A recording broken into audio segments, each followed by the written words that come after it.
Top of the evening, everybody, on a Tuesday night, the 11th day of March, 2025. We're grateful to see everybody tonight, and we want to just let you sit back. We got a great evening ahead. I got my dear buddy, the one and only Caron. He's on the phone tonight. He didn't want to,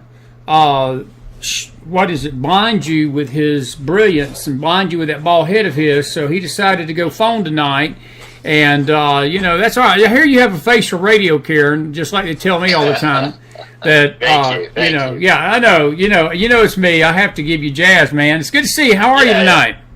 Good to be back on with you. It's been busy, just returning from a executive protection seminar, if you will. And, the need for executive protection is higher than it has ever here in America. So it was great experience, and it's good to be back on with you, my friend. Yeah, you too, buddy. Listen, I want to talk with you several things tonight we got going on. Let me just do a little house cleaning issue, folks. Listen, we've got Eric on.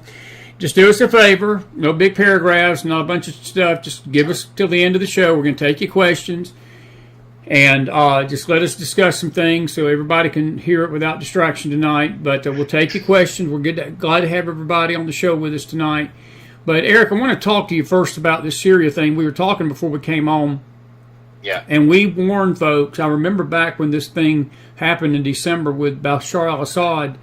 And the world was jumping up and down. And, they were rejoicing. Assad's gone and all this. And you warned our audience back in December, and I sort of warned them too that you did. What was coming was not going to be better. In fact, it was going to be much worse. And now the report out. I mean, this is how dangerous this has become. Yesterday, we had a story last night that they had confirmed 1,000 Alawites, Druze, and Christians had been slaughtered by this al-Bajani-led terrorist group.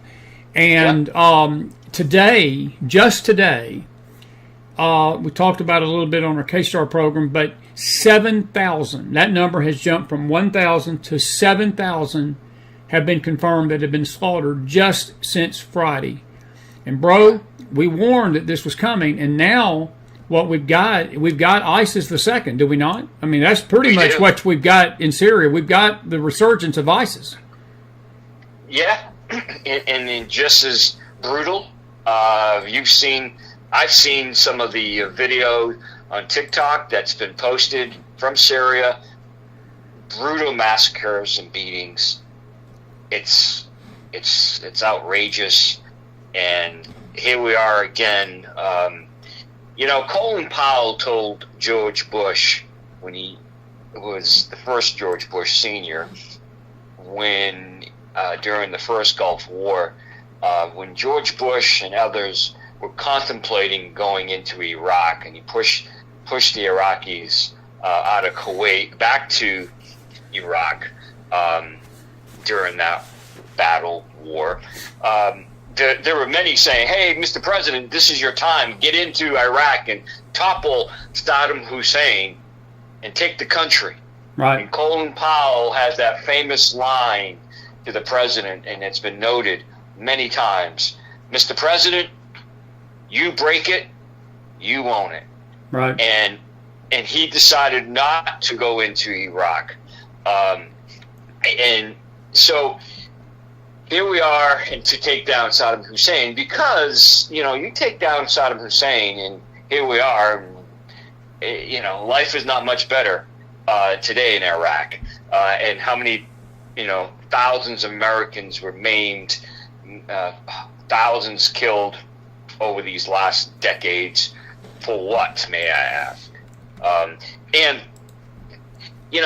don't know what, if you will, the answer is in Syria. That fiasco happened under Obama and Hillary Clinton. I was in Dubai as a diplomat at the time when Syria was, being ignited by the Obama administration. They basically gave a green light for a civil war, and it's well documented. And again, how many years ago was that? Several. 20, 10, 12. 15, yeah. 15, 20 years ago now. Exactly. Under Obama and Hillary Clinton, where they basically said, really, it's been well documented that, okay, we're not going to stand in the way of a civil war in Syria, and Assad must go type attitude, and here we are, and he's gone. It's taken some years, and it's not any better. It's, in fact, like you said, the brutal killings are happening as we speak. Women and children are being slaughtered to death, and I think we're going to have to do something. I mean, we cannot. I don't think we have. We can't stand by and watch Christians be slaughtered by some, Islamic terrorists. Again, because the world is so small, these Islamic terrorists can be on a plane and be in Paris today or tomorrow, or be here in the U.S.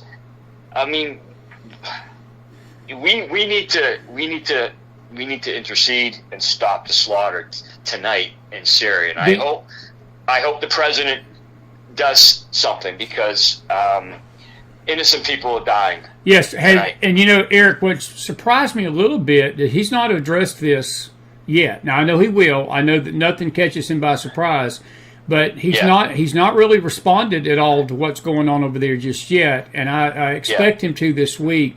Do you have any idea why he's not done that yet, or do you think it's just timing? It's definitely on his plate, right? He gets his briefing every morning, and his National Security Council gets the briefings as well.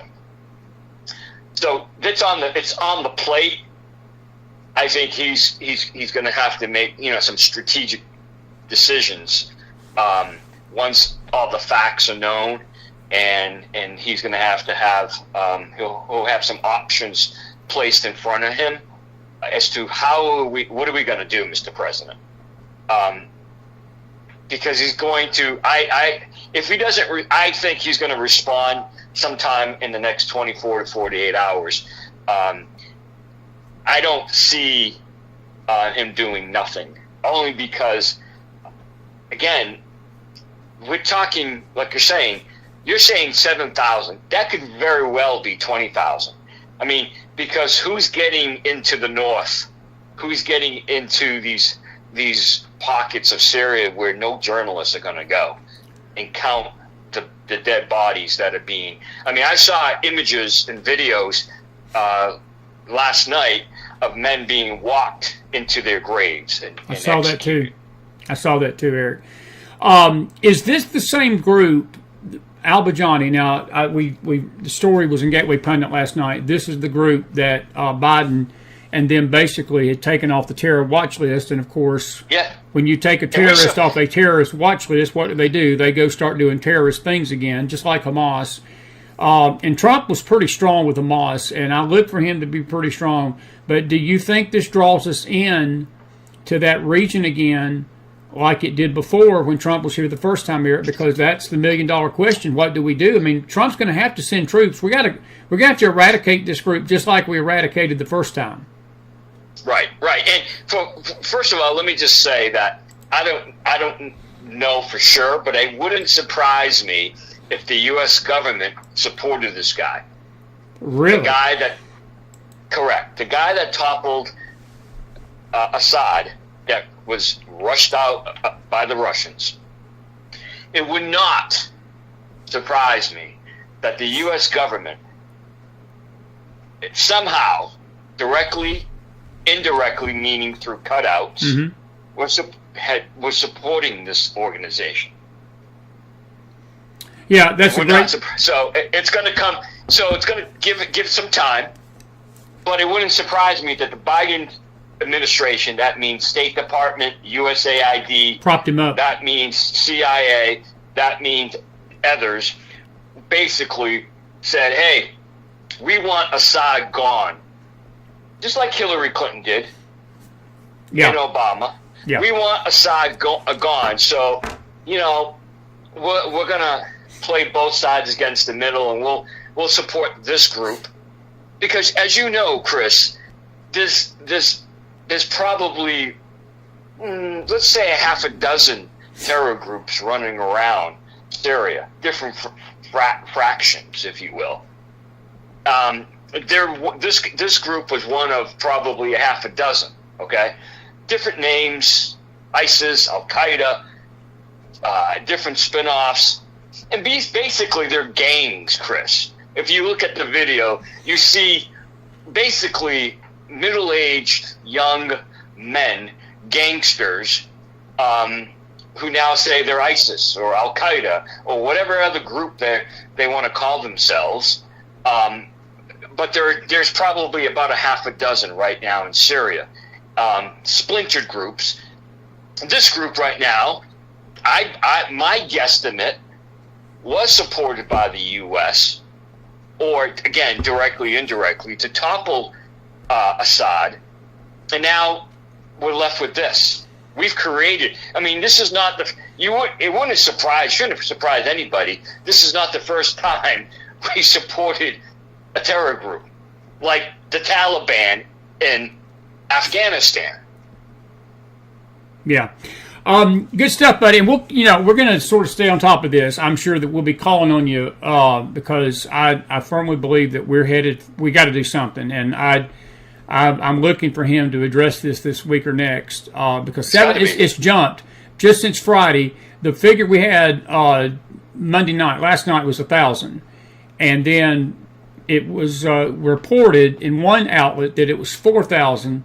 Today, Breitbart and Gateway Pundit both reported that the figure is now 7,000, and I'm with you. It's probably higher because there are regions of Syria that journalism can't get in, and there's no telling how many of these Christians have been slaughtered in cold blood. And some of these videos that are coming out are gut-wrenching, Eric. People pleading for their life and pleading for the West, and they're actually saying the West is doing nothing. You know, it's not just America tonight. I got to ask you this. Look, I believe our nation needs to lead, and we do, and I believe we will in this. But my question to you is, where in the you-know-what is Europe? Where in the you-know-what is these moderate Arab nations that claim that they're friends of America and they're friends of Christians and all this, which they're really not. But where's the rest of the world? You know, and I read one thing tonight that Israel is going in there and trying to help get the Christians out.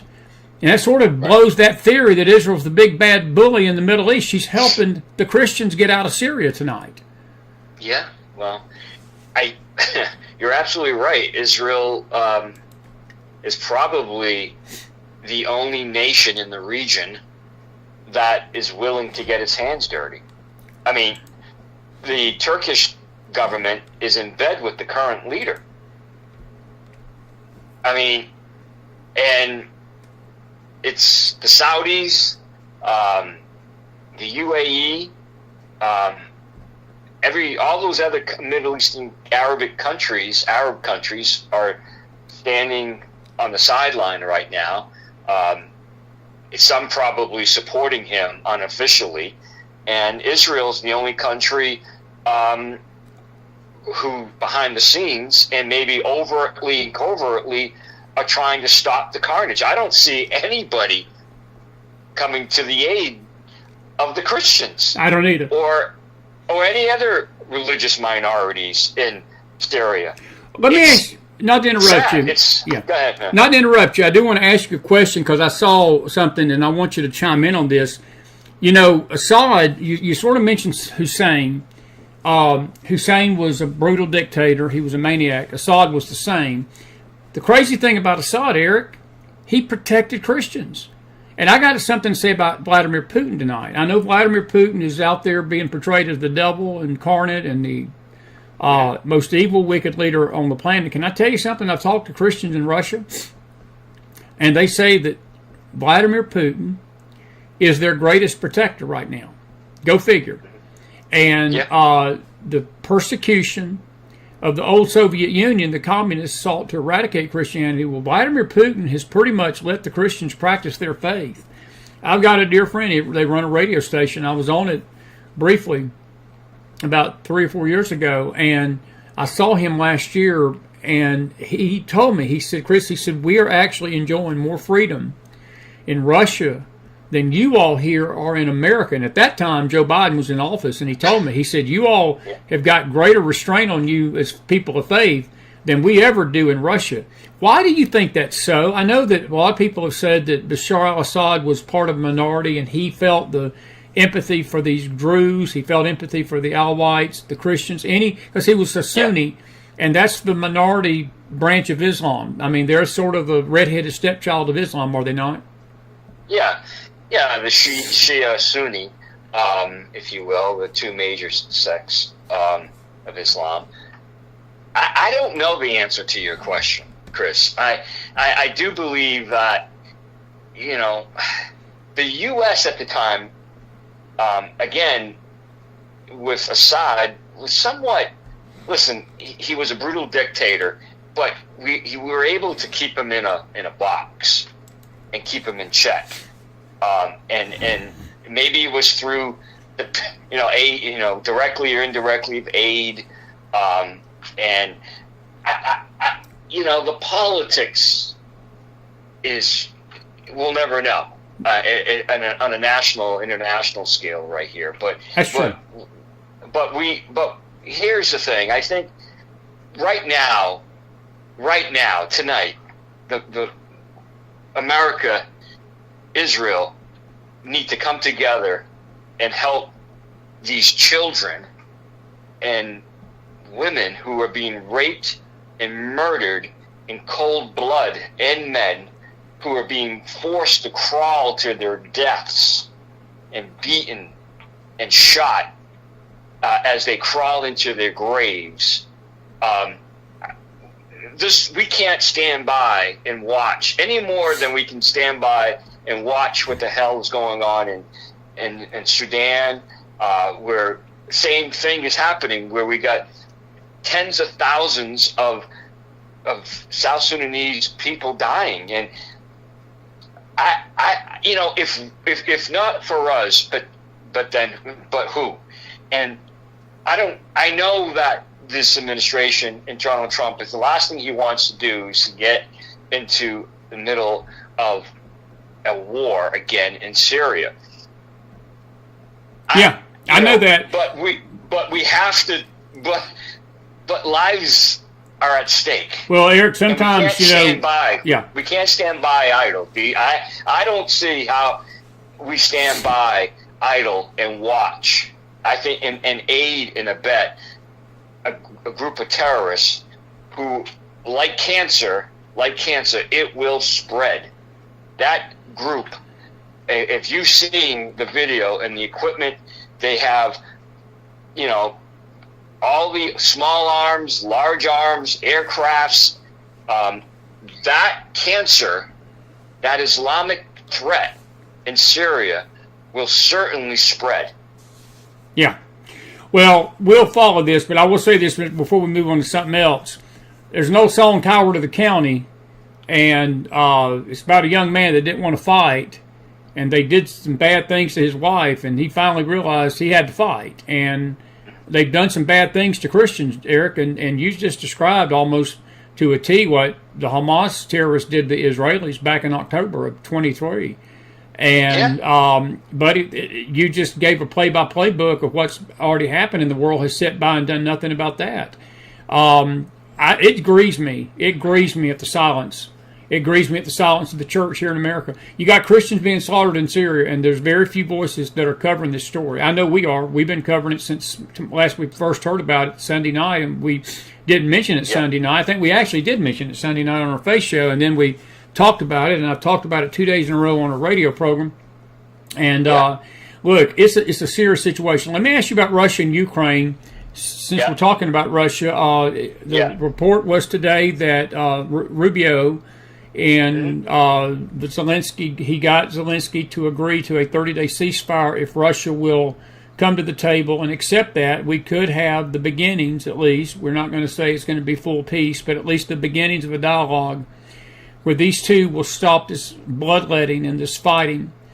And I'm just curious, do you have faith that Russia will be a fair player in this? Do you think that Putin will see the light, that he's going to come to the table?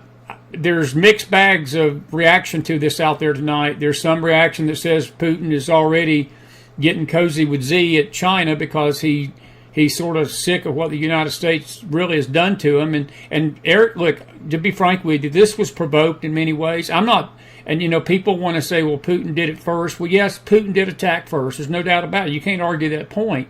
But if you just say that without that being in context, then you don't understand the Russia-Ukraine conflict, because Ukraine provoked this to a degree. It was both sides that basically did things that they shouldn't have done, and now you've wound up with nearly 1 million people on each side of the fence dead. Right, and as you know, Chris, the United States instigated this. Absolutely. Over the course of over a decade or two, with different agreements that were in place relating to NATO, and we did not uphold our end of the bargain relating to NATO and other countries joining NATO and the movement of weapons, and so we're not innocent as far as this war is concerned. I mean, as relating to the fact that we somewhat instigated this. We weren't honest brokers with the Russians and the Ukrainians, and here we are today with, I don't know, what's the figures? I mean, we're talking 100,000 dead here, 100,000 dead there, military, civilians, and you're right. The Biden administration saw this coming, and for whatever reason, they allowed Russia to invade. And I've always said it, Chris, I'm sure on your shows these last several years, the Biden administration did not negotiate a peace deal of any sort during these last several years, and you got to scratch your head. They never called Russia, Eric. They never reached out to Russia. They demonized Russia. Every other word out of Joe Biden's mouth was that we're going to stand up to the great Russian bear. And look, Putin, I'm not justifying Putin. This is not a justify Putin moment. But look, he was defending his territory. They were going to put NATO missiles at his border. What president, what leader would not react the way he did if those missiles were on our southern border? Do you not think that we blow Mexico into the freaking Gulf of America tonight? They would be basically underwater. We have an American flag in Mexico City tonight. You understand? I mean, I think you get that. But there's folks out there that don't get that. They think that, again, it was all his fault. And the Biden administration pushed the bear. They pushed him.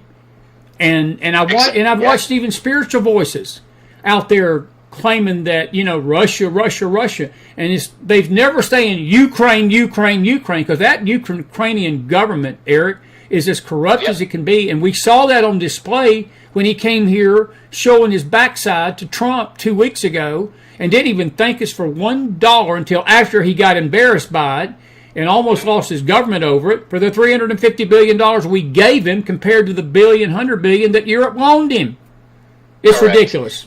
It's ridiculous. And one of the most corrupt, it was always, anybody can look online over the last 2 decades, Ukraine was always one of the most corrupt countries in the world. Yes, they were.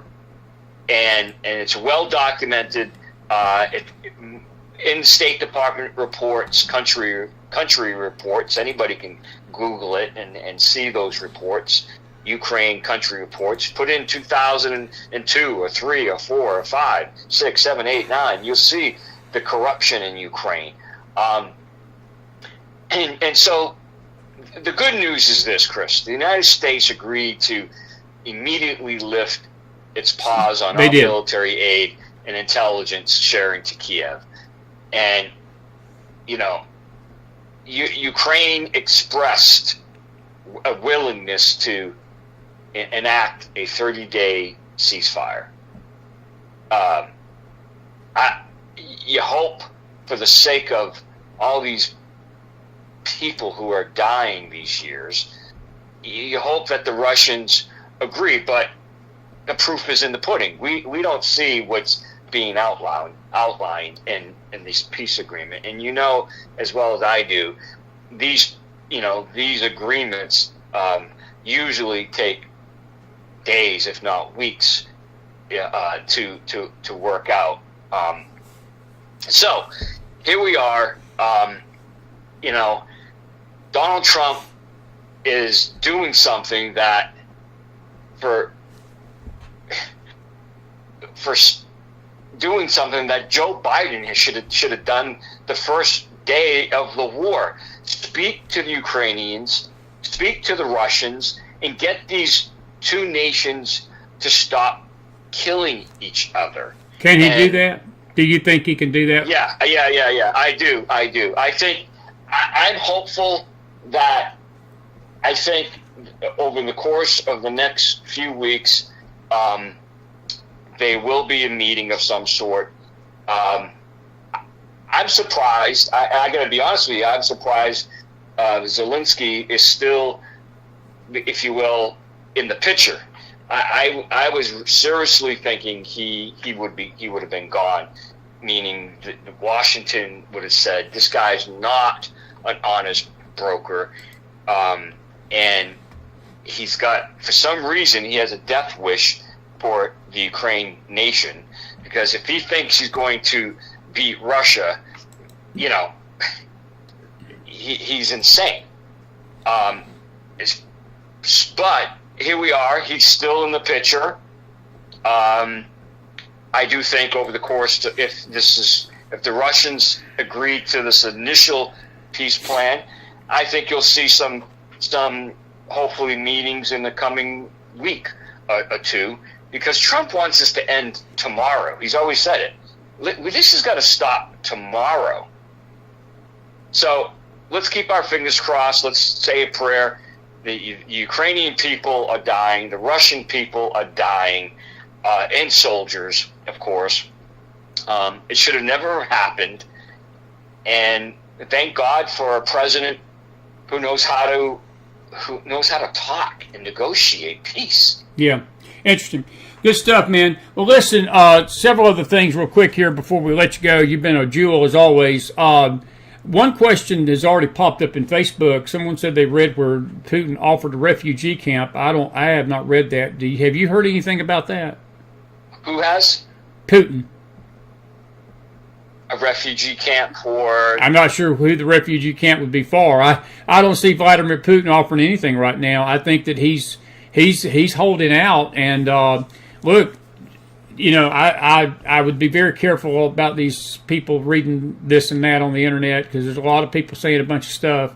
I'd stay with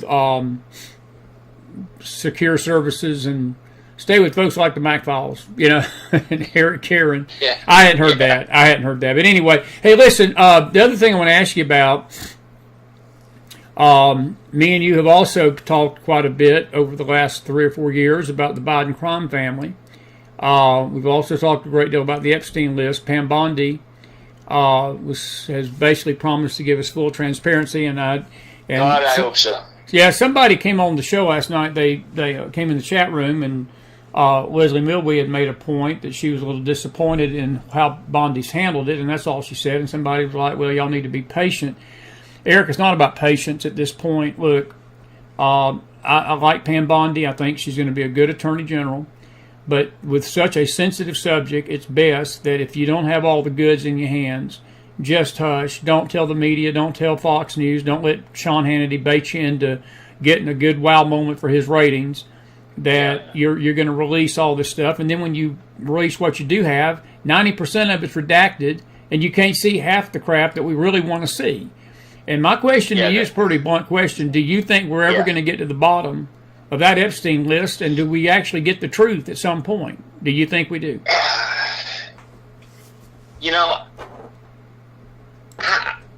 I don't know. And here's why I say that. It's going to come down to, in my opinion, and I know I've shared this with you before, Chris. The CIA is at the heart of all of this. So the CIA director will try to get to Trump, the president, and say, Mr. President, if you do this, if we do this and release all the documents, this is going to harm whatever, national security. It's going to harm international relationships with X countries. And we have a great relationship with these countries right now, and they will stop dealing with us on these topics if we release the Epstein files, because it shows them in bad light. Do you think that would matter to Trump at this point? I mean, what countries, but think about what you just said, buddy.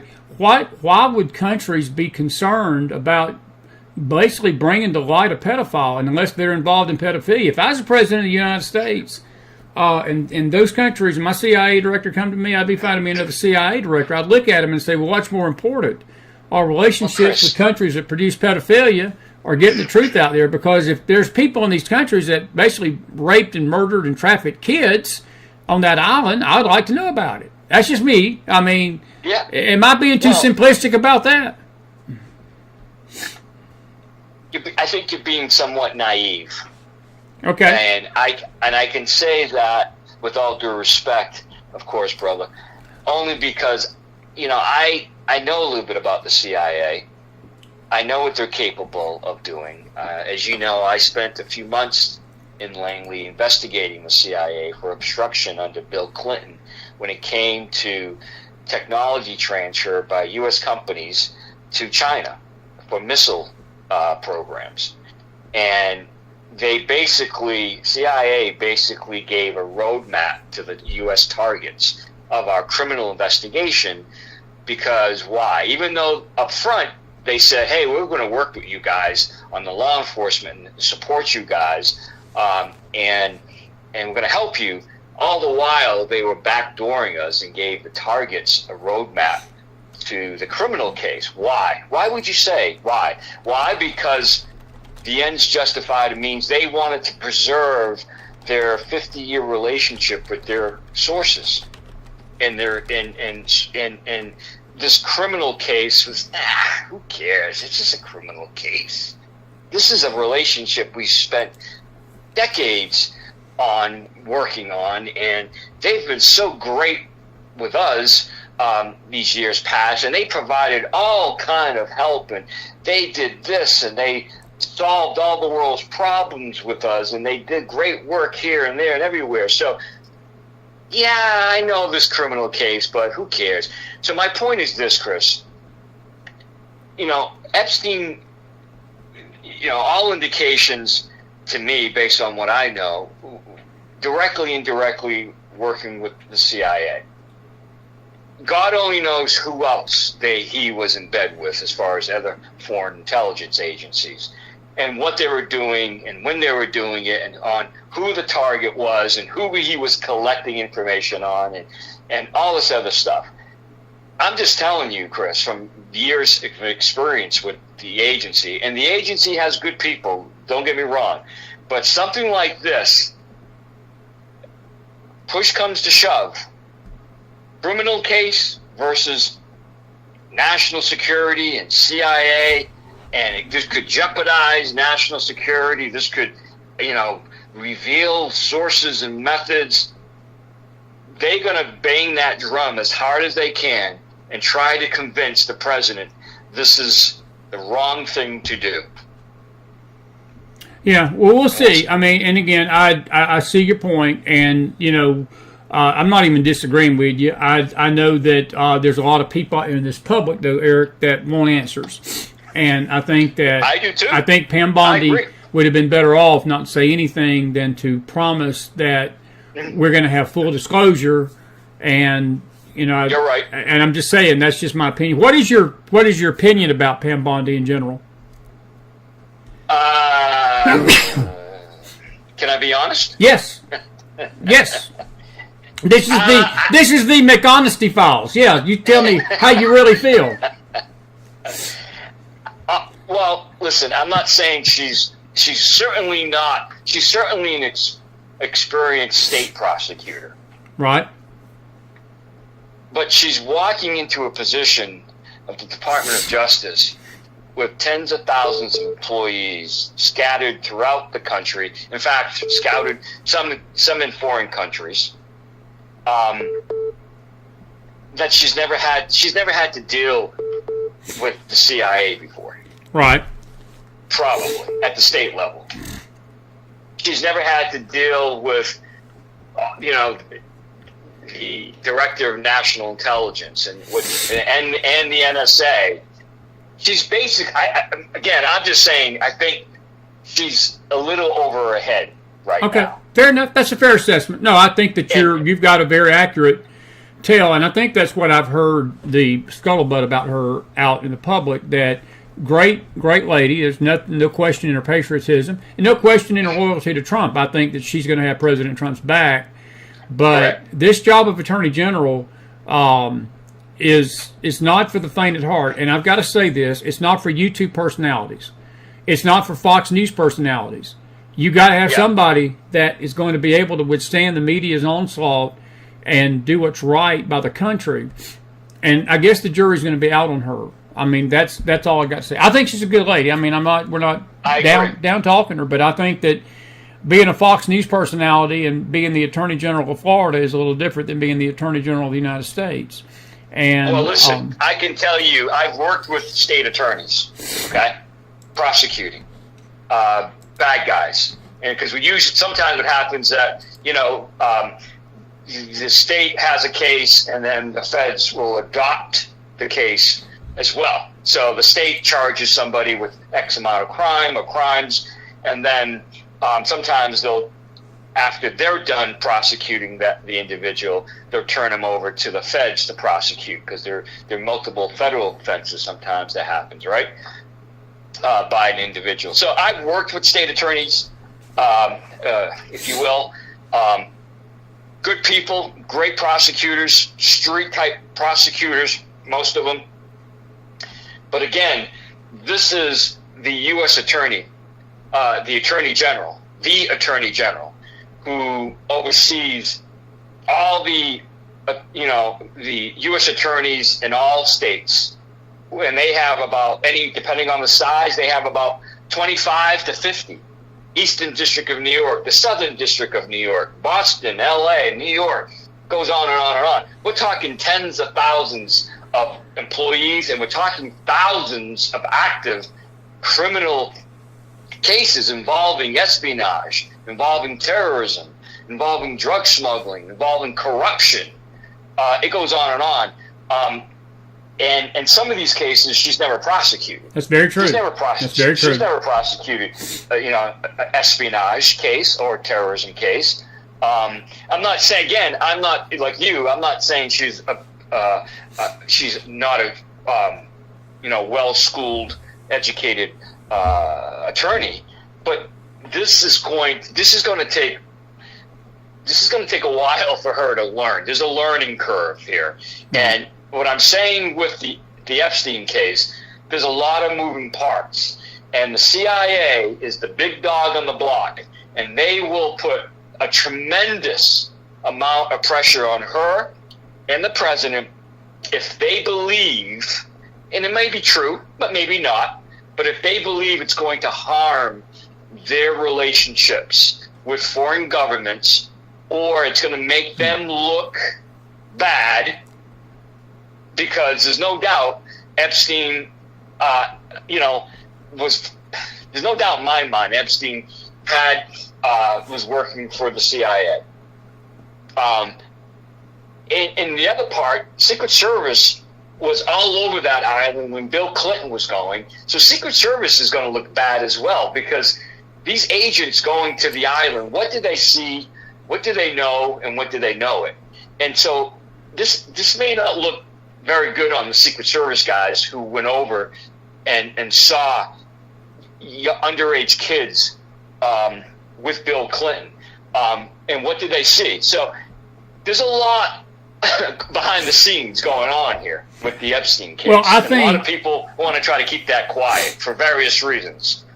Well, some of the sentiment out in the chat is that they want justice for the women and the children, and Yep. I see a comment too that says you can't really have justice unless you have names, and I think this is going to be what I think is going to happen is that the people are going to get their hopes up, Eric, and it's almost like 2020. You know, there's going to be a lot of disillusionment in the sand, because I think that you're right in many ways about this, that, you know, you're dealing with politics in this, and that I guess that's what makes all this whole tawdry mess seem so dirty to us out here in the public. Yeah.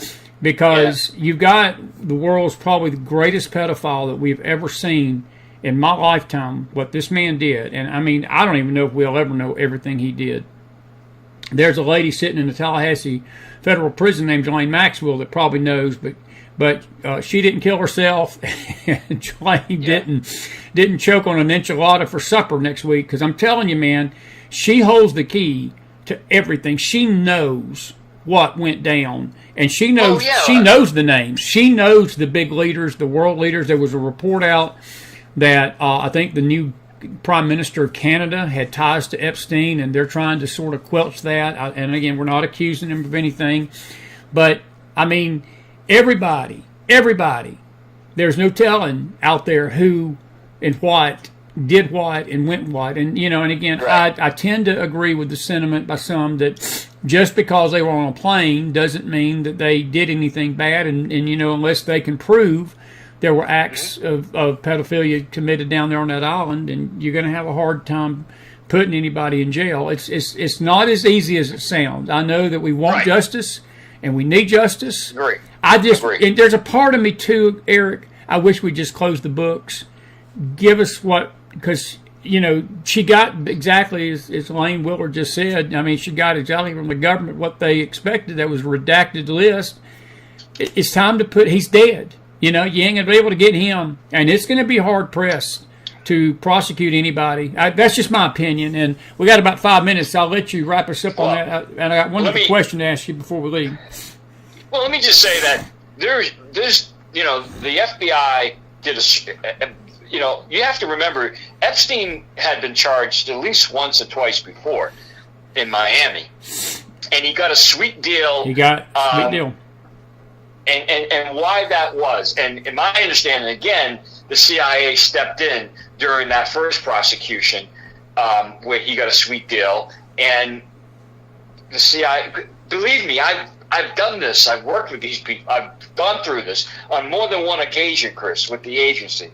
And I'm not saying every, of course, federal case, but you know, one out of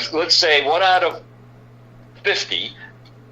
Or so, we'll just say 1 out of 50, that if it crosses the agency, it gets into their realm, and the agency doesn't want the agent, source, whoever prosecuted, they will go to the mat and try their best to convince the prosecuting attorney and get Maine DOJ, because, you know, New York, you know, may say X, Y, and Z, but once it gets to Washington, and it gets at that level, Maine DOJ and director of CIA start talking, and their attorneys, and they go into meetings and they try to, well, why should we do this or shouldn't do that? CIA wins out probably more time than not relating to prosecution. That's what happened, in my humble opinion, at the first Miami case against him. And again, let me just say this. Bill Clinton there's pictures of Bill Clinton with teenage girls, is there not? Oh, plenty. Right. And so my thing, again, and the FBI did a search warrant, so they collected data, they collected video. Who's to say there's no videos of Bill Clinton having sex with underage children? With minors? Look how and then why wasn't Bill Clinton prosecuted if that was the case? Why has the FBI been sitting on this for the last, 8 years? $1 million question, brother. $1 million question.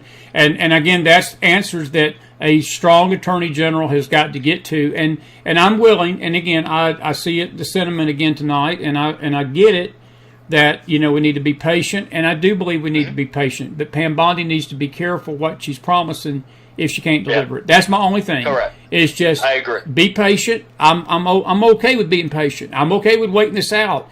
But Pam Bondi needs to not go on Hannity and give him a soundbite and then not deliver. I think Fox News can wait. She's not a Fox News personality anymore. She's the Attorney General of the United States, and sometimes you... That's a perfect example where she's over her skis.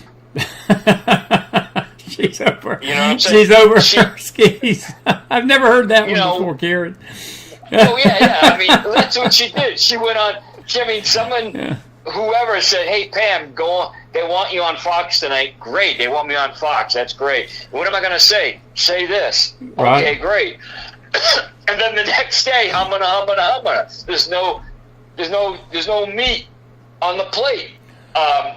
And she doesn't have the documents. She looks foolish, and that comes down to, experience. Yeah. And she lacks a lot of federal experience, not just prosecuting cases. I mean, cases such as espionage and terrorism and other federal cases, but she lacks the dealings with the federal government, the other agencies, such as the CIA and the NSA. Fair enough. Hey, buddy, we got 5 minutes. I just want to quickly, President Trump's first 50 days, what's your grade that you give him at this point? I give him an A. Yeah? I do. I do too. I mean, I again, I'm a pretty independent thinker, man, politician. I'm not a politician, but when it comes to political, opinions, I'm pretty moderate in most of my views relating to, social or in security. I'm pretty, I look at kind of like a lawyer. I look at the facts, I look at the law, and then I determine what is desirable after both the law and the facts are known. So I think he's done a great job for the country. I mean, he's done more in three and a half months than Biden's did in 4 years. Yeah, that's very interesting. Well, I'm grateful for your time tonight, and we got a lot more to talk about. Listen, I know we normally don't have you on, but once every other week or month.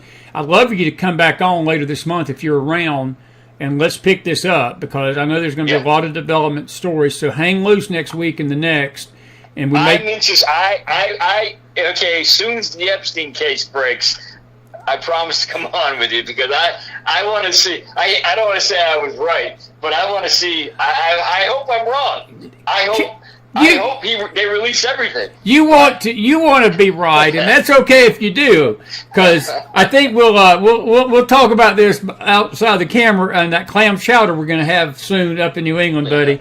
And listen, man, I appreciate you much, and I hope you have a great night. Thank you. And listen, final thought: switchedonlife.com is your website. And Switched On Life. Yep. And listen, we're praying for you, and I'm grateful for your friendship, man. And listen, I'll be in touch with you. Thank you for being with me tonight. Okay. You got it, brother, and it's always a privilege, honor, and you put yourself out there, and it's not easy, and I think people have to understand when you do what you do, you risk people being critical of yourself and demonizing you, and I know how that feels as well. So thanks for your platform and the courage to speak your mind, to speak the truth as you know it, because it's not easy to do, believe me. So thank you. Buddy, thank you, and I appreciate you. And I'll talk to you soon, my brother. God bless, friend. All right, sir. Good night. Good night, Eric. Eric, Caron, everybody. Put some fire in that house, and we're grateful for him. I'm waiting on a call from Leslie Millwee. We're going to pick up our conversation from last night. We've got a new phone that we pulled out of the woodwork today to help us. I don't know what's going on with the network on my AT&T phone. but we're going to get Leslie on. I'm just going to read a few comments that some of you have posted, and it's basically Jeannie Castellanova says Pam Bondi should have required to see. Here's Leslie right here. I'll finish that. Let's see here. Hang on just a second.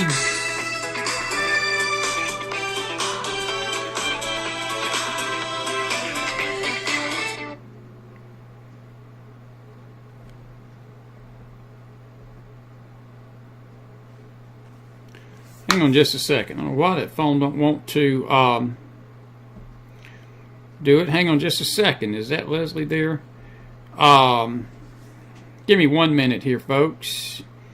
Give me 1 minute. It's live TV, right? It's live TV. It's live TV. Hang on. Goodness gracious. Come on, phone.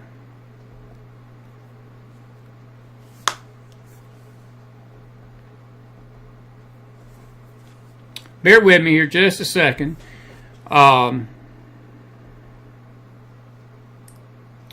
There we go. And let me call her back. There we go. Leslie Millwee about to come on the show here tonight. And we're grateful for Eric Caron. We'll have a lot to say about it. You've reached Leslie Millwee. I can't come to the phone right now, but if you would... Hello. Leslie Millwee, how are you? I'm great. How are you? I'm doing good. We've got a phone you can hear me on. I can hear you on. So we're doing much better tonight than we were last night this time. It's good to hear from you, friend, and enjoyed the short conversation we had with you before our connection went out. And I'm not sure if it was your phone or my phone or both, but it's good to see you tonight. How are you? I am doing wonderful. I think I mentioned it last night. I'm a little disappointed in the naysayers that think that the first Democratic talking point today and yesterday was recession. So you gotta love it. 6 weeks in, this man can create a recession. Isn't that amazing? Yeah. That is very amazing, and they're going to keep doing that, Leslie. Look, I had an interview today with a young kid, Christopher Reed, and he's got a show. Now, if you don't believe that the Lord's got a sense of humor, the kid's show is Conspiracy Thought, and he reached out to me. I was old enough to be this kid's father, and he reached out to me to come on his show, so, I had an opportunity to talk to some youngins today. And he brought this up. He brought this up that the Democrat media was not going to give Trump any credit. We talked about the end of the legacy media, and this is why the country cannot stand ABC, NBC, CBS, MSNBC, because they instill this division and this fear, just like you're just talking about. And they just never get the message that we don't buy it. We're not buying their stuff. We just ain't. I saw where literally in the last 2 years, Fox has doubled their audience, and CNN has gone down 70%. 70%. And MSNBC 80%. So if that doesn't give you a huge picture of when people started to finally get it, I bet it's much more prevalent the last year, because I think it's probably only been a year that people really kind of went, okay, this last lawsuit, this last thing, we've had it. This is ridiculous. But I think it took all that time to get to that point, and just the ridiculousness of the Rachel Maddows and, all of them, they're crazy. Joy Behar, crazy. Rosie O'Donnell lives in Ireland now. I can't believe she, I'm glad she did. Yeah, I'm not shedding any tears. I feel for Ireland, but I'm not shedding any tears. She's gone. And, I got to tell you a funny sign I saw today, or yesterday. I was driving down the road here in Tennessee on I-40, just west of my house, and there was a realtor here that put up a sign that said, for all of you that promised to leave the country if Trump got elected, let me sell your house for you. And I thought that was one of the most ingenious real estate ads, and I should have taken a picture of it to show. I'll find it and take it for one of the shows coming up. But I was laughing my head off, almost wrecked the car. I was like, that's original hilarious real estate ad. I like that. And I wish they'd move. I do. I wish they'd go ahead and leave like they promised. It's the 80-20 rule, too, and that's the thing, too. Is that really the hill you want to die on, where every single issue that you have is either 80-20 or 90-10? You want to take the side of those psycho left-wing, tree huggers that don't get a clue, and they don't care about green energy. If they did, they would still be buying Teslas. So that's bull. That's true. No, they hate Elon Musk now. I'm telling you, that man is going to take billions of dollars in hits from his businesses. He is. It's sad. It's absolutely sad. We got a video we're going to play tonight, a video from Fox today, where Ainsley Earhart, they were on the Outnumbered program, and she talked about this, and he gave an interview to Larry Kudlow, and look, this cyber attack this morning, I thought my X account had been hacked or something, but it was actually a cyber attack on X. His Tesla cars are being attacked. He's got this accusation, all of a sudden this girl pops up. He's the father of her love child. They're doing everything they can. And Leslie, it's a shame. And I look at Elon Musk in many ways, and I look at the state of our political structure in America, and it is a parallel to me in this, that this is why good people sit on the sidelines and we get such scumbags in office. And I don't mean that lightly. Who in their right mind would want to put their family through the scrutiny and through the attacks that Elon Musk is going through tonight? And all Elon Musk is doing is trying to trim all this fraud and expose the waste and the fraud and the fat and the duplicity. I mean, do you realize that there was a report out today that nearly $11.1 million went to 11-year-olds because they were using wrong Social Security numbers? And it was basically found out. We got the story on our Telegram room, and it's a joke. It's a joke. No wonder these Dems want him out. No wonder the left wants him out. He's exposing their playhouse, is he not? Yeah. I mean, look what Stacey Abrams, it's come out how much money she received, and then she has enough audacity to stand up there and try to defend it. And it's pure and simple. It's fraud. I'm sure most politicians, and there are probably Republicans in that mix too, that have taken payoffs, have taken bribes for years and years and years, and they're getting ready to get exposed. So that's the only reason I can think of why some of these Republicans are holding out. I mean, honestly, I don't know why they won't get this, the government refunded and, funded again and all this. I don't understand if they're on the Trump train. I don't understand why that isn't your priority for the next 30 days to make sure that happens. What do you think? What do you think's driving them not to? It looks like there's 3 holdouts. PTSD, and I think that some of these Republicans, they strain at gnats to swallow camels. They want to die on a molehill. And Massey, or this guy just north of me in Kentucky, is one of them. And these purists. And Leslie, it's the same thing we talked about privately last week about, some of the people that you've talked to, and I've had the same people tell me this, that they're expecting instant grits. Trump's been in office for 50 days, and they're expecting instantaneous results. And there's a story tonight that the egg prices actually did come down about $1.85 just in the last 2.5 weeks. They arrested 573 illegals last night in New York City. There's good things happening, but my God, he's not God, and he's not going to be able to part the Red Sea right now. And I get the patience thing, and people are telling it, we need to be patient with Pam Bondi. My issue with Pam Bondi is not about patience. It's not about patience, but what Eric Caron did, who said what he said coming on before you, he's right, and I feel like I'm right too. She's not a Fox News personality anymore, Leslie. She's the Attorney General of the United States, Right. and she needs to be careful about going on these networks and promising the world. And the very fact that what I just said about Trump, we want to be patient with Trump. Well, Trump ain't promising nothing. He's doing it, No. but he's doing the best he can with the time he's had. He's going to get it done. But Absolutely. You know. And I paid less for gas today. I was trying to think of the last time I paid $2.39 for gas a gallon.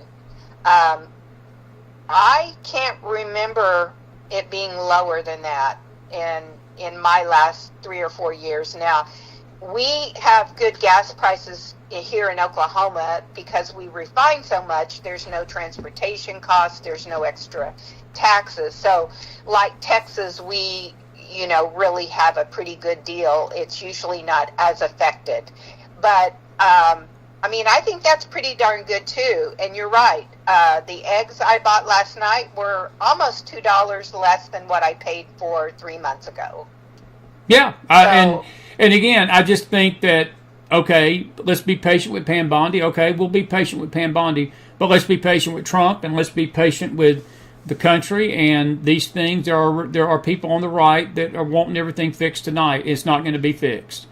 And, No. And again, I don't have no problem with waiting. I just think that in this atmosphere, when you overpromise something and people are salivating for blood, you better have your ducks in a row. And again, That's right. this is where media plays a role. Our very discussion about the media, and it's on the right too. Trump, look, Sean Hannity, and I like Sean, and I'm really grateful that him and Ansley are together now and all that good stuff. But he wants a sound bite, just like MSNBC wants a sound bite. Fox wants a sound bite, Leslie. And look, Trump. I think that's going to be the biggest challenge for this administration, to not take the bait, to give somebody a sound bite. Do your jobs, and I think they're all doing their job. Look, Eric gave him an A, and I give him an A plus. I see nothing that he's done that has been bad. I think that there has been so much headwind against him already with these lawfairs, the Senate, the House, these Republican traitors and people of that nature. And look, we got to Friday to fund this government, and hopefully these people will come around. I don't know what to say. I mean, if the Republicans, it's like we've always had this problem on our side. We always steal defeat out of victory. We got victory. Right. We got victory, and we're trying to I kill know. ourselves. We're just literally trying to commit political suicide with our stupidity. We just are. Well, I was very dismayed by Pam Bondi's huge revelation, like it was just a huge breaking news, and then to have zero that came out that was relevant to anything that she mentioned. I think she took a real ding on that as far as credibility. You're right. I think she's still in that mold of, performing, and she's not thinking things through as much. I really do think she's smart. I think she can do great things. But yeah, I that is not acceptable, and no one should have put her in that position either.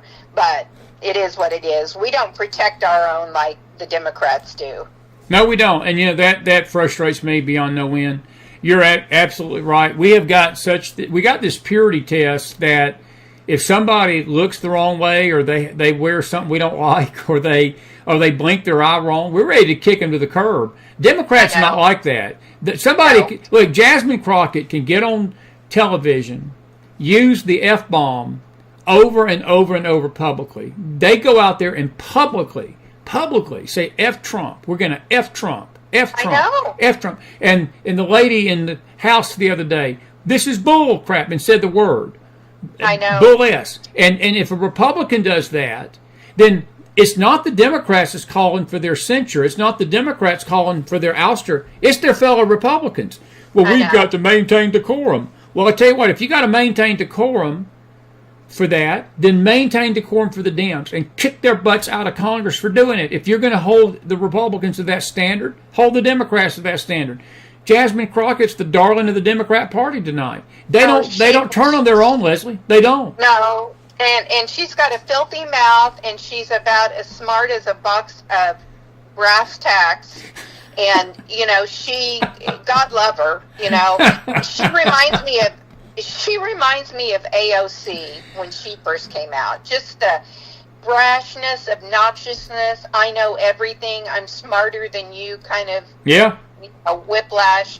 And God love them. If that's the best they've got to run out there, good luck. Because people aren't buying it. And I'm telling you, too, I have a lot of friends that are independent all over this country.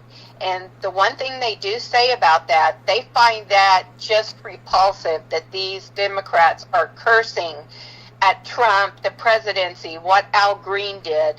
They find those things repugnant. And if they keep doing that, maybe Republicans, we weren't going to be swayed anyway. But I'm telling you, if there's 20% independents and 15% of those hate that, hey, you've got a real problem in getting back any of those independents. So let me ask you a question. I'm glad you brought that up. The kid that interviewed me today, Christopher, he's a great young man. I was really honored to be on his show. I was sort of joking a while ago about it. I was really honored to be on his show. And I want to thank Magdalene for helping us get, she set it up, and I didn't even ask her to do it, and she did it, and I appreciated her. But he brought something up that you just mentioned that's interesting. And he basically believes, he asked me the question, do I think the Democratic Party survives this? And I absolutely told him no. I see the end of that party, Leslie. If they keep going down this road, they are not going to be a party any longer. They will go the way of the Whigs after the Civil War. And there'll be no more. And I think what's going to happen is the Joe Manchin wing, they're going to form their own party. And Chris needs professional help when I start agreeing with John Fetterman. And John Fetterman is out there telling his own people, stop acting like a bunch of petulant children. You're insane. What you're doing is insane. Bill Maher is telling him. Well, I was going to say, I just watched Bill Maher. He is repulsed by this. Is it going to make him vote Republican? Probably not. But you know what? At least his eyes are open. John Fetterman's eyes are open. I'm amazed at the way it's scary to me. It's cult-like that they, the way they stick together. But, and now, too, with Nancy Pelosi gone, I guess we never really even gave her as much credit as she deserved for rallying the troops. She probably has so much stuff on every single human being in that place that she wields a very strong sword. But, I think she's going to be a non-factor. She looks like she's on her last leg. Yeah, literally. Yeah, I'll agree with that. Excuse the hip joke. I'm sorry. No, you're fine. No, you're allowed. This is the Mac Joke Hour. We were called so many things. We're the McFiles. I told Caron we're the McHonesty Files. We're the Mac Joke Hour. We're the Mac Dunce Hour. I mean, we've been called so many things, Millwee. Some of these I can't even repeat on the show tonight. But I do want to ask you about Jeffrey Epstein and JFK. The files. Do you think we're going to get to the bottom of either of those situations at any point? No, simply for the fact that there were too many people in high places that had things to do with it. Even now, 60 years later, with JFK and RFK, I mean, they know mostly about RFK, but, we really don't. I don't know. Is there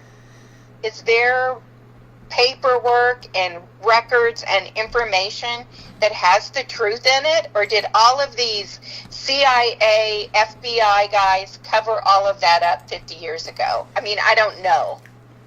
That's a good point, and I'm with you. And Eric Caron basically said the same thing. I was making a hyperbole what I would do if I was president, and I believe that, to me, it's about the law, and it's about justice for these victims. I'm not sure they're ever going to get it, Leslie, honestly. The man's dead. I'll bring somebody that's part of your story of your life, Bill Clinton, up. Eric made the statement that there's possibility that there's videos of him with underage girls, and God knows what is out there, but you got to prove it. You got to prove it, and they've skated justice. Our friend Juanita Broderick has brought that up. I mean, her situation is going on nearly 50 years ago when all that happened, and the Clintons have just always escaped the rod of justice, at least on this earth. Now they're not going to escape it in eternity unless they turn to the Lord and repent. But as far as this lifetime goes, I have no hope to see either one of them behind bars. I just don't think it's coming. Well, and concerning the Epstein thing, there has to be a tremendous amount of information and photos and proof, because it's obviously present day. I mean, yeah, it goes back 25 or 30 years, but the bottom line is there should be witnesses. I mean, if this man is bringing 200 women a month to his villas and things like that, where are all these witnesses? I mean, they have to exist. I don't doubt they don't exist, but why don't they come forward? Is it because their lifestyle, they're afraid that will be judged? I mean, I don't know. I've gone through that in my mind a million times. Why would you not try to give some comfort and peace to victims and just tell the truth? I don't know. What do you think? I think what you said a while ago is the reason. I think that there is so much corruption high up in this that they're too well protected, Leslie. They're just too well protected. Real quick, we got about 10 minutes with you, hon. What's your thoughts on the situation with Russia-Ukraine? Do you think that Russia comes to the table and signs this ceasefire that Zelensky agreed to today? I personally do. I think Trump has this in control. I wish he hadn't said that we're going to end this war in 24 hours, because Democrats are literally trying to use that point. I do think he will. I think that the Russian economy is in shambles. I just read the other day where the interest rate is 28% in Russia. And you've got an economy that's failing. You're supporting a war. They are winning. They're going to regain more territory, and that's going to be Ukraine's loss. But the millions and millions of young men and some women that are dying for this, I think it needs to end now. I think, and it sounded, I saw a little clip from Marco Rubio earlier tonight, and he seems very positive about it. He seems to think it's going to take off. The way I interpreted it, I even thought that maybe Russia was saying, you get Zelensky on board and then I'll do it. And that might be the case too. Do you, I got to ask you a blunt question. I've got probably a different view than most people do on this Russia-Ukraine war. Ukraine has been painted as the angel, Russia the devil. And I tend to see it a little opposite. I think that Russia was only defending their homeland to a degree, and I don't trust Putin past his camera. But I think both parties were responsible for what happened, Leslie. The situation with Russia was provoked. And yes, they did attack Ukraine, but there were reasons, and this is a naive thinking that, well, because Russia attacked them first, we need to stand with Ukraine. Well, NATO and the Biden administration was poking the bear so bad that they pushed Russia into a no-win. And that's just my take on it. And I know that that's not conventional wisdom out there. And everybody wants to wear that Ukraine flag pin, and they want to put Ukraine flags. They wouldn't dare put a Russia flag on there. I don't want to put either flag on there, because both these countries are wicked and corrupt. And, the way I look at it, if they want to kill themselves, you do it on your own money, and you do it with your own people. Not that I want that to happen. I think Trump can stop it. But they're not getting no more money from us. They shouldn't get any more money from us, and they're not. Hell will freeze over before they would get a soldier of the United States on the border fighting this war. Yeah, that's not going to happen. I think that was made abundantly clear. It is a money pit. I mean, I think Trump is correct when he looks at it like that, and I tend to agree with you on some of that, in the fact that Ukraine is not entirely blameless in this whole thing. It's not, oh, woe is me. This has been going on since before 2014. This has been brewing, and all Biden did was help it fester up to the surface quicker.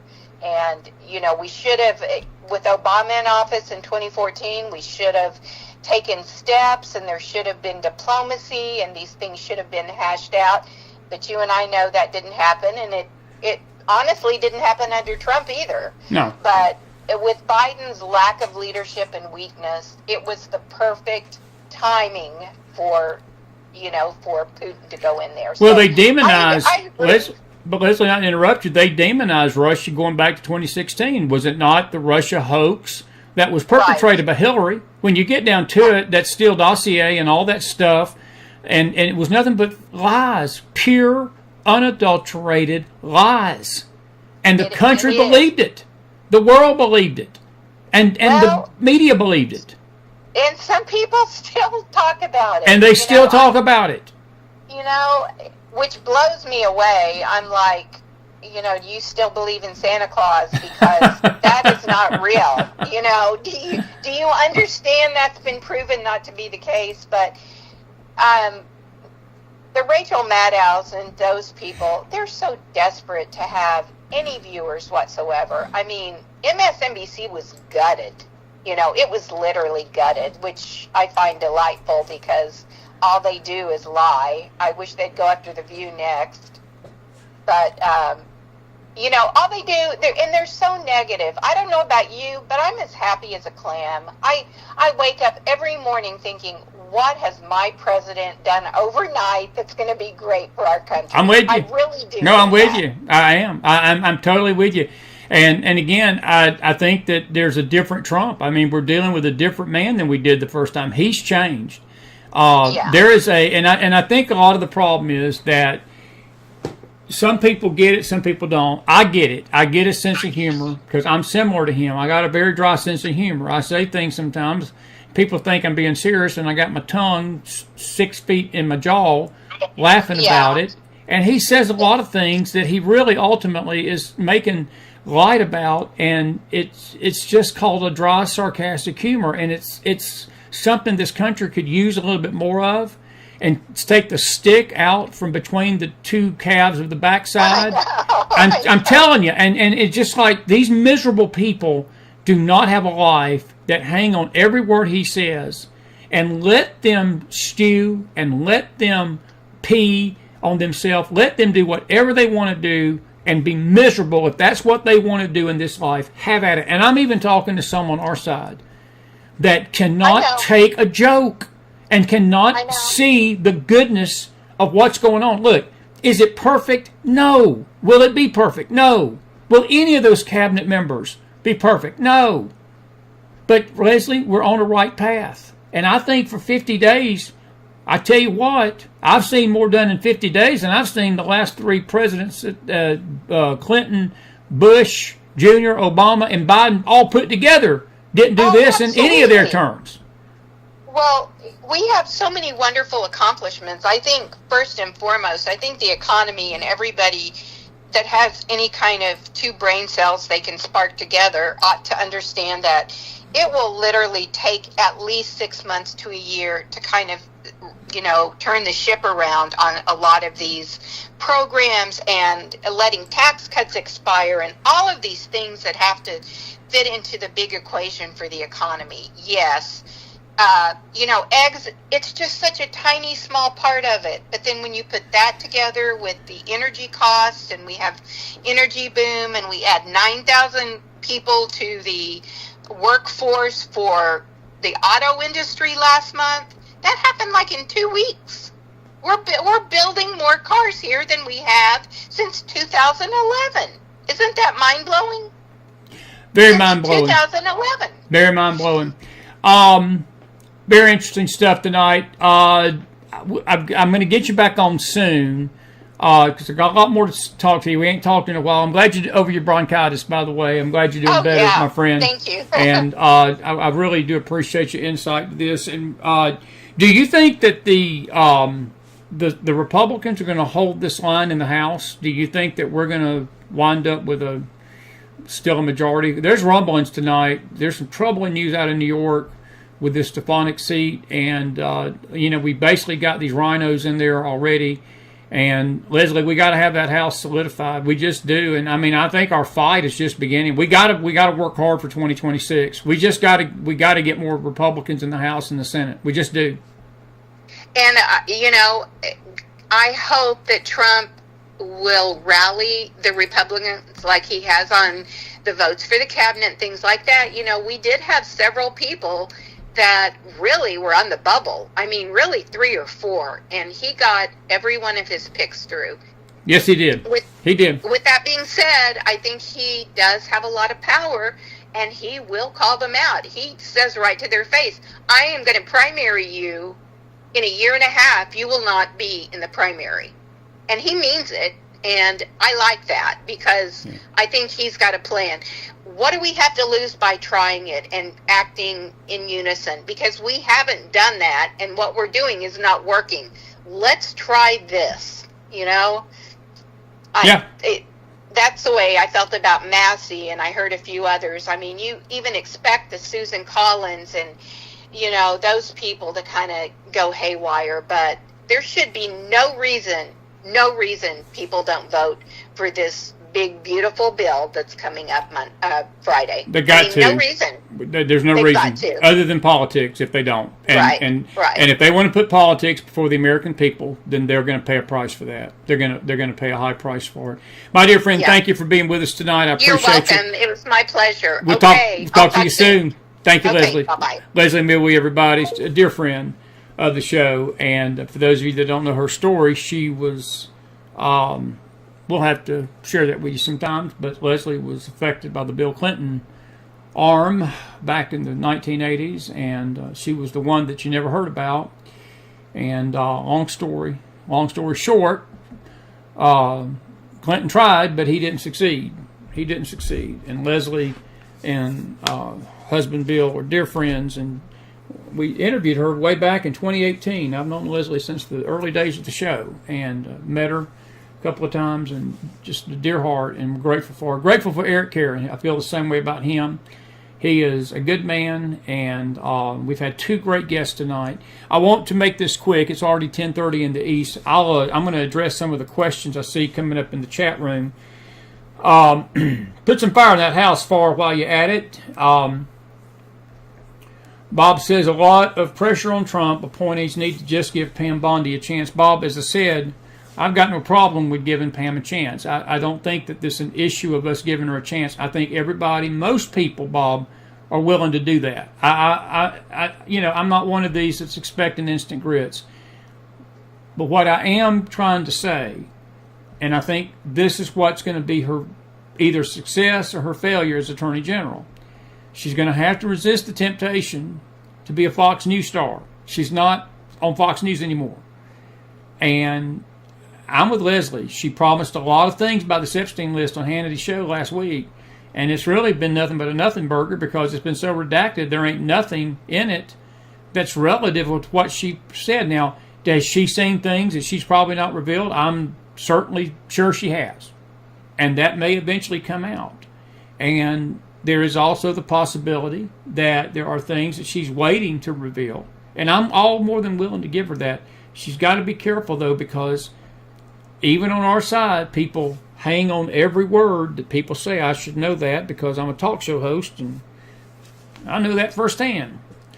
And sometimes when people do that, they get themselves in trouble and get upset with the host.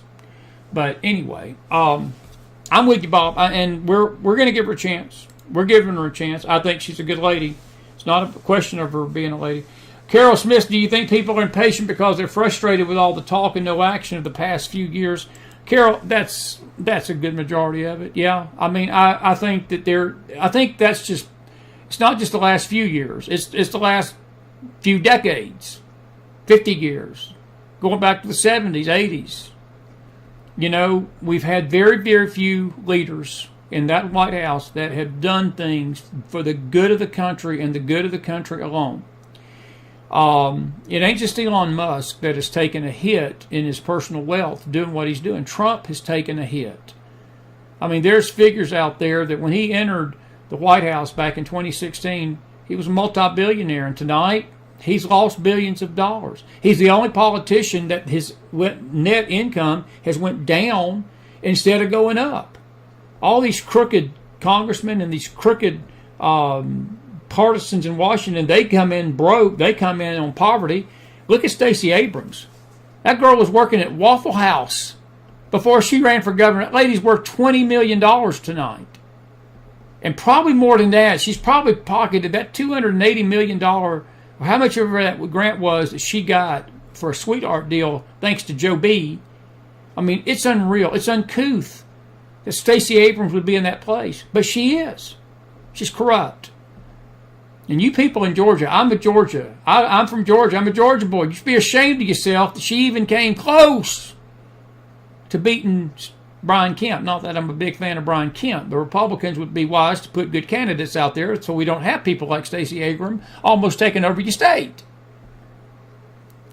But Carol, I think it's a long overdue issue. It's a malady that Washington D.C. has had for 50 years. A lot of talk. And, I remember the Bush years, it was like that.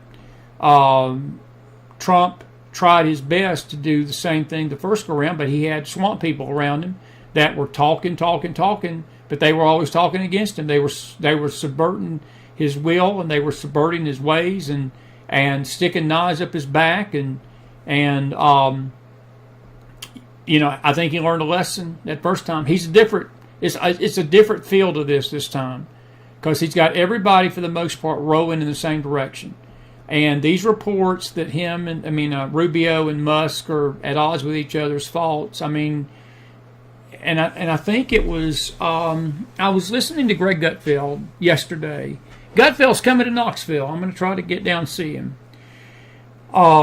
He was talking about that a healthy discussion is not a bad thing in government.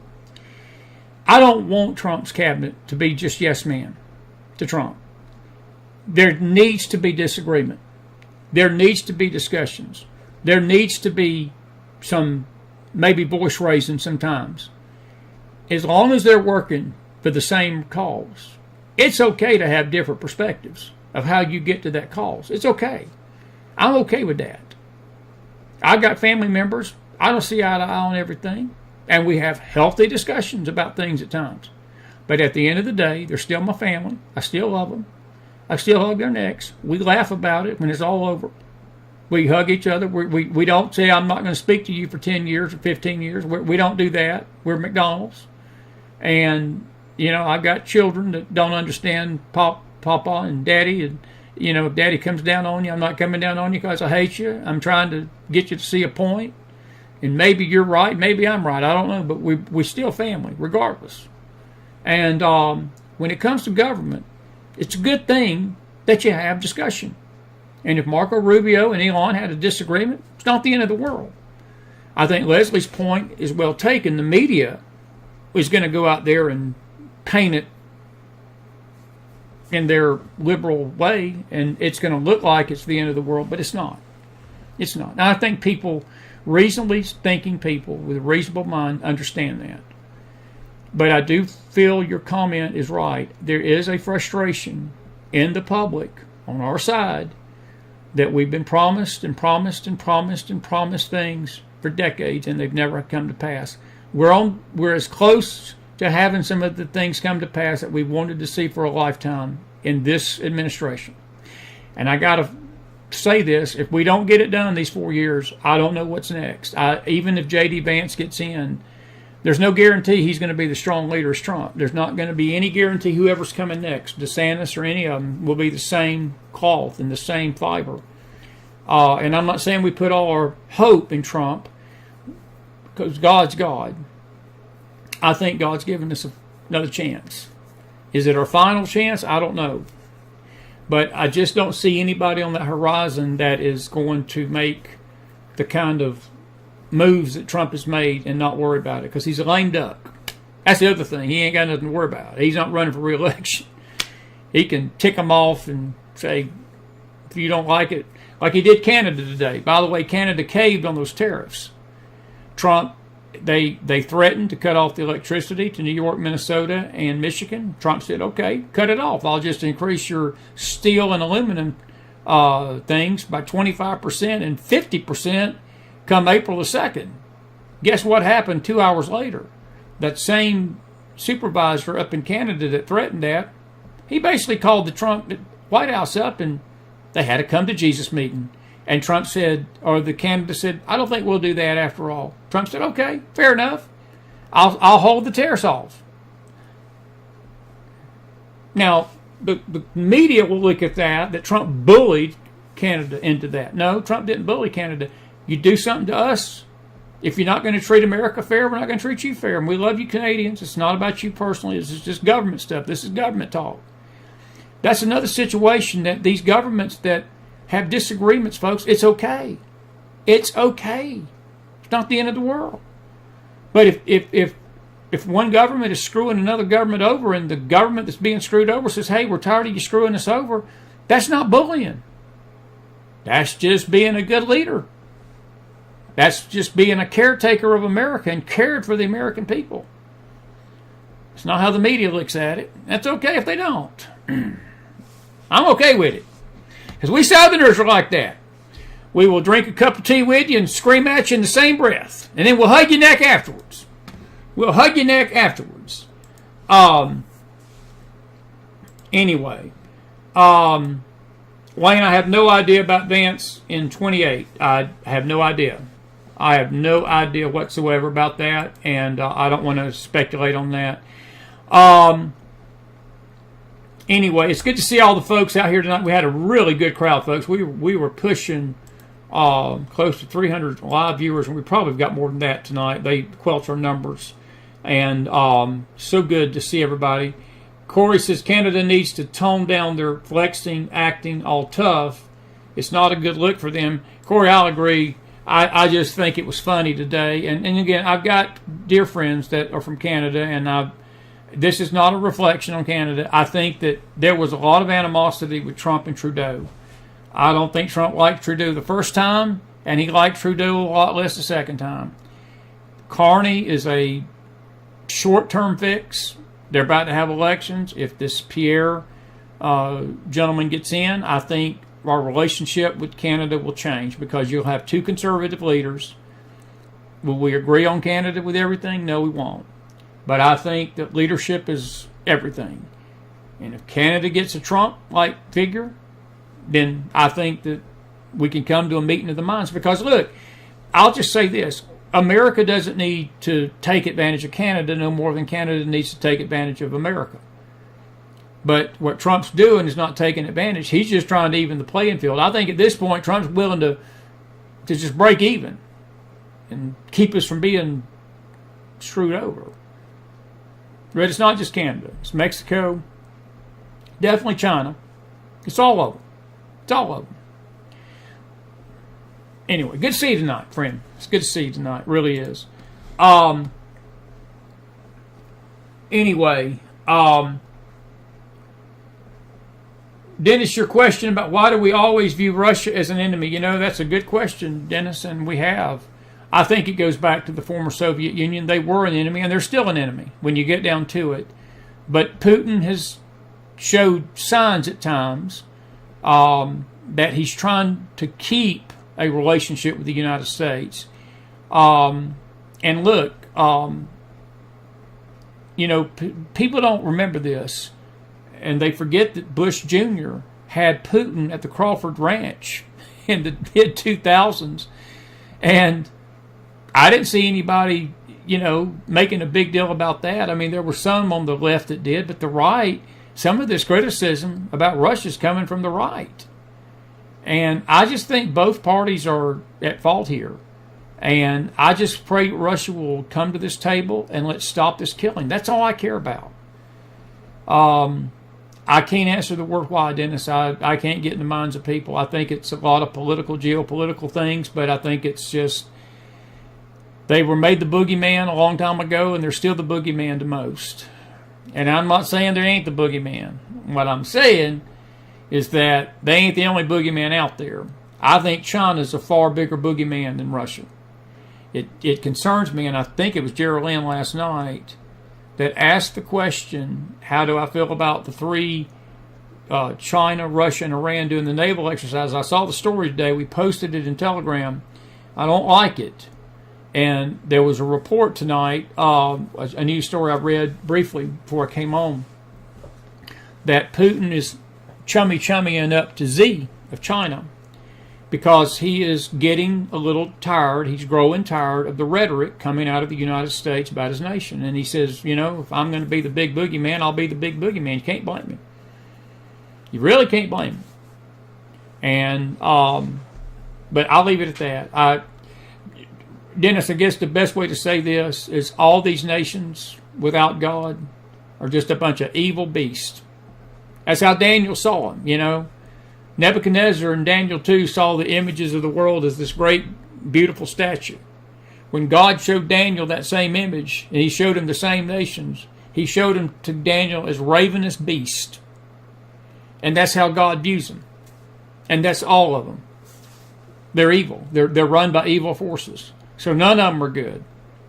And you say, what about America, folks? There are demonic forces that are trying to control this country. We've got a righteous leader in place, but these same forces that probably was going to ultimately destroy us, they're fighting against him now. That's why we need to pray for him. That's why we need to pray for him, because we have a righteous leader in place tonight. I know people hear that and they think, well, are you saying that he's perfect and are you worshiping him? No, I'm not. You can be a righteous leader and not be perfect. Donald Trump is a righteous leader, and the way I know it is I've listened to him, what he's done over the last 50 days, and he has ruled righteously. He has ruled righteously. He's trying to do right. He's trying to rule and govern right. Is he going to get everything right? Nope. But he's trying. And for that, I tip my hat. I tip my hat. Alrighty. Chris amen himself on that one. I hadn't amen myself all night tonight, but I got to amen myself on that one. Alright. A couple of things I want to show you before we leave tonight. We're going to talk more about this Syria thing. We may even talk about it on the Face Show. This is Ainsley Earhart today. I want you to watch this on The View. About a 3-minute clip, and then we're going to call it a night because we got to get out of here tonight. Watch this. This is on the Outnumbered, not The View today, but Outnumbered. McEnany and the crew there, they were interviewing a guy about Elon Musk. I want you to watch this, and I'll say goodnight. Watch this. Senior Trump advisor Elon Musk has been paying the price for trying to help our nation. The liberal media mocked him after SpaceX's latest rocket launch failed. It is the second consecutive Starship test flight from Elon Musk's company to end with destruction. All I could think about was, I can't sing. No, please don't. His response to all of this was rockets are hard. And Mr. Musk, if they're so hard, why don't you go back to your day job? And why don't you, Michael Steele, go back to kindergarten? You can't add 2 and 2. At least he has the knowledge to put a rocket in space. You don't have enough knowledge to put a bottle in your mouth. Moreover, anti-Musk protesters are targeting Tesla dealerships and staging boycotts. And now his stock is taking a hit. MSNBC's Joe Scarborough took a swipe at that. Watch. I mean, Tesla has been overvalued, analysts believe, for years. It's sort of a meme stock.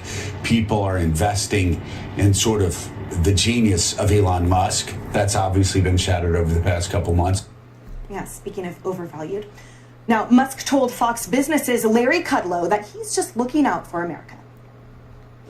Yeah, I mean, really, I just don't want America to go bankrupt. So it's a call to action. You're hearing a call to action.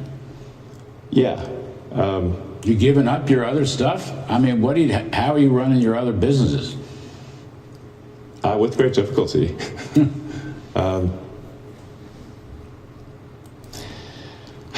Yeah, I mean... But there's no turning back, you're saying? I'm just here trying to make government more efficient. eliminate waste and fraud. I'm going to stop it right there. I'm going to play in on that. We got about 4 minutes of this. Folks, it's not just people on MSNBC mocking him. It ain't just people on that channel. That was ugly and rude what those hosts did. Rejoicing in one of his rockets crashing. I mean, that's where we've gotten to in this country. It's church folks, too. It's these religious nuts out here, these insane religious voices that are calling him the Antichrist and calling him. And you heard it, you know, I look at him right there.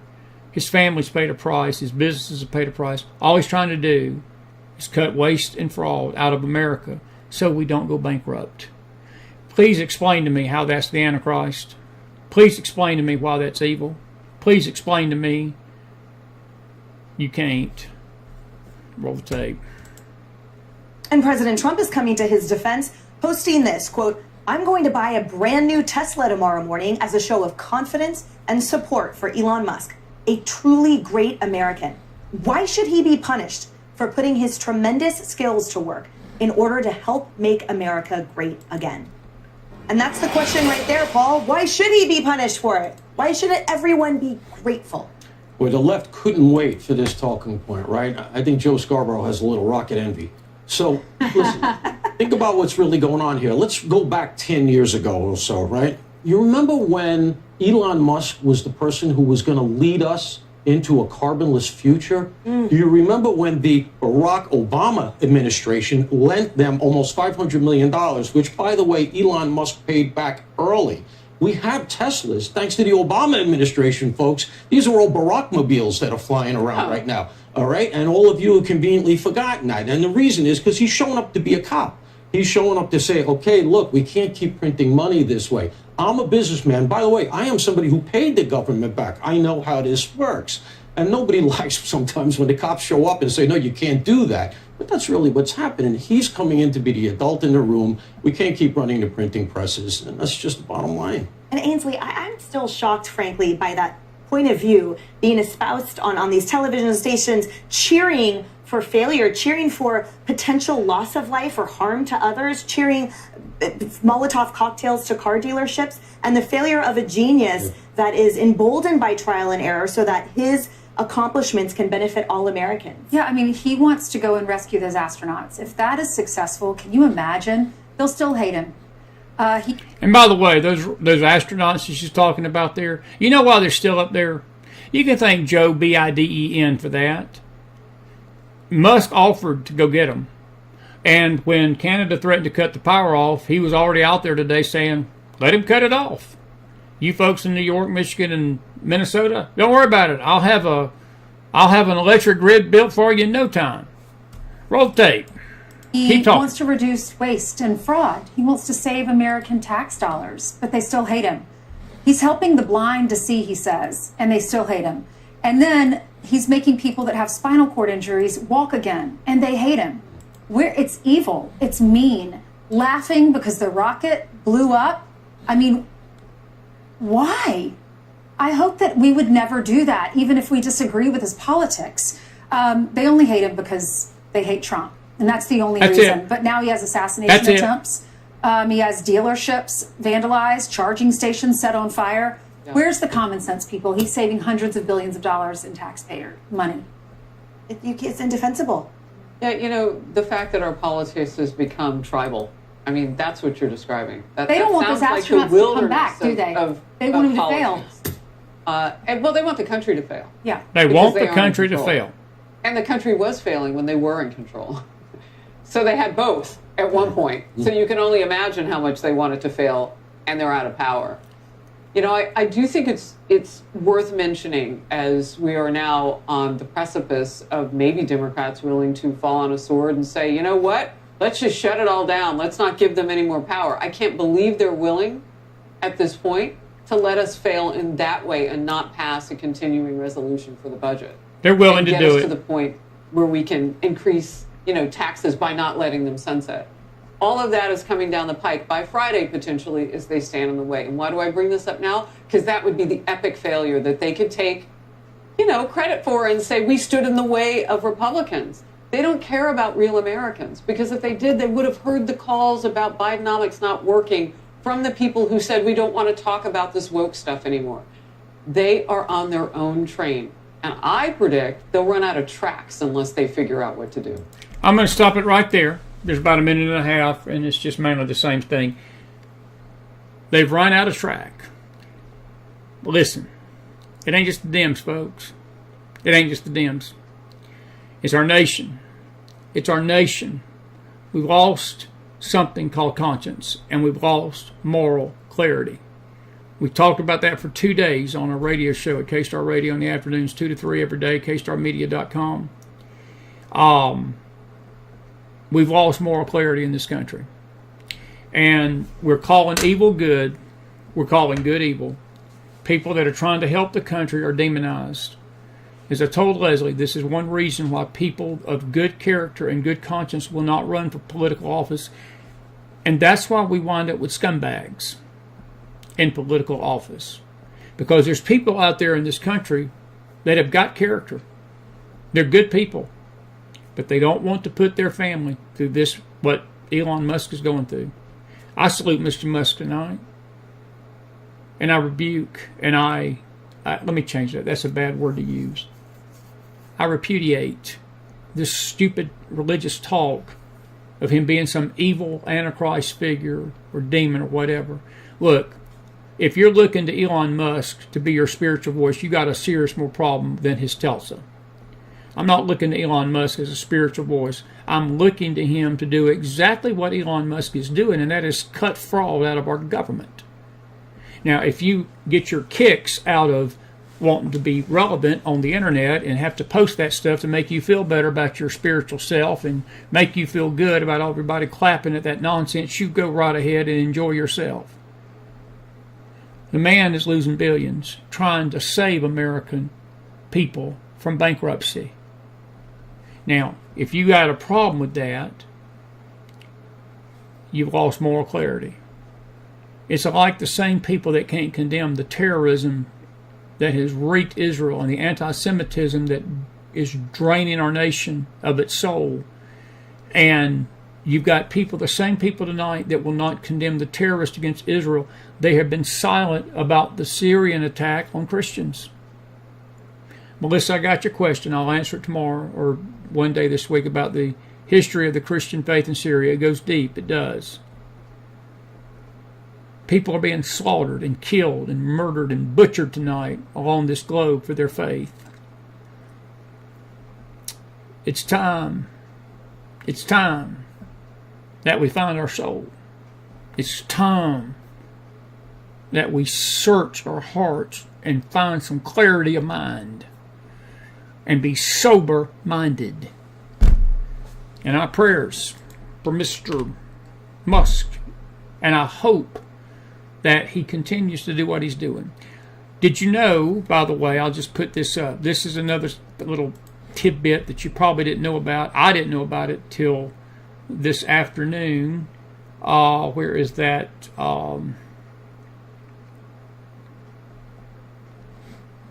Anyway, I read it's actually this news story. It's the news story. It's on our Telegram room. $32.1 million was sent to children as young as 11 during the COVID years because the Social Security Department of America was not paying attention to Social Security numbers and tracking ages down. They were just sending cotton candy out, passing out tens of thousands of dollars, hundreds of thousands of dollars to 11-year-olds. There's a report out that's confirmed that. You can read that on a Telegram room. That's a nation that's lost its mind. That's a nation that's lost its mind. It's a government that's lost its mind. Elon Musk is trying to stop stuff from like that happening again. We should be rejoicing in that. But we're not. No, we're too busy acting the fool and playing the fool, playing the role of spiritual fools. And I'll leave it at that. I could say a lot more, but I'll just leave it at that. All right. Listen, we hope you've enjoyed the show tonight. We've got a great week ahead still a lot to go. Thursday night, we'll probably do this by ourselves. Wednesday night is always Faith, so we'll be on for Faith Night tomorrow night on the Faith Network. And we'll see you folks in the morning on the Faith side for the Bible study. You Rumble folks, we're airing the Faith Network's Bible studies with you in the mornings now, so join us there. We've had a good crowd. We want to thank everybody for being with us tonight. The questions were great. McFiles forum, if we didn't get to your question at gmail.com, we'll do our best to answer it. I want to say this about the weather. You folks in the southeast, from the Ohio Valley down to the Gulf, you need to be heads up starting Thursday. There is a potent storm coming out of the Pacific region basin of California that's going to get out in those plains Thursday night, and it's going to produce a very serious outbreak of tornadoes, hail, damaging winds, thunderstorms, severe weather. On the backside of that storm, you folks up in Minnesota, North Dakota, Michigan, Wisconsin, Iowa, the upper Midwest, you all could be facing a blizzard come this weekend. So we've got a very potent weather system coming. We're going to talk about that more Thursday night on our wrap-up for the week, and Friday, if we're here Friday. We may take Friday off. We've been going pretty hard, and we still got a lot to do. I've enjoyed this K-Star, but it's an extra show I'm doing, and it's been fun, but it takes a lot out of me. And we've given you an hour and 50 minutes tonight. So we hope you enjoyed the show. Put some fire in that house. I'll see you back here tomorrow. We'll do it again. Tomorrow's Faith Day. No Faith Chat tomorrow night, but we will have a regular Faith Fellowship tomorrow night at 8. And join us on K-Star if you can. 2 to 3 in the afternoons, kstarmedia.com. Back here tomorrow night and in the morning. Have a good night, everybody. Put some fire in that house if you enjoyed the show. Thank you, Eric Caron. Thank you, Leslie Millwee. Good night, everybody.